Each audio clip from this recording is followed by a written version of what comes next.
Alright, one more quick update. Let y'all see, 1 week later, haven't done anything to it. Still got a lot of greens. Well, we've eaten some of it, but as far as adding nutrients or taking care of it, haven't taken care of it, and we're just letting it go. Let me get in the shade here so get the lighting a little better. How's that? So you can see they're all doing really well. Let me lift one of these up and see. Yeah, that thing feels like it's still over half full. And remember, one back here sprung a leak. I think we did change one out in the back, but that's all we've done to it. Still growing. We'll go ahead and let it go. We'll let it go another week. Went down in the 30s last night. Plants are loving it. The one in the sun here is growing a little bigger, but still doing really well. We're gonna let it go and see how long it goes.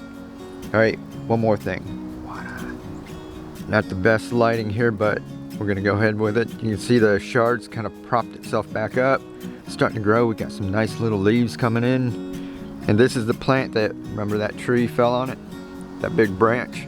I was gonna cut that down, but I decided to leave it there so y'all can watch and you can see, you know, the leaves are dying, so you know that's the same branch that fell on here, and I showed you it was all squashed down and it kind of propped back up. I didn't even cut the leaves off. Remember I said I was gonna cut them? I just left them in here. These are all the leaves when it got crushed.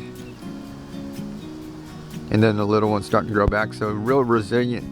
I haven't done anything to this either since I planted it, filled it up with nutrients. It's been sitting out here, rain and everything. And like I said, carefree crop. Haven't taken care of it at all. Alrighty, we'll let that go. We're gonna eat some of this. We're gonna eat some of that broccoli greens. Y'all get out there, go have some fun. Alright, don't forget, live to inspire. Keep on growing. I love y'all.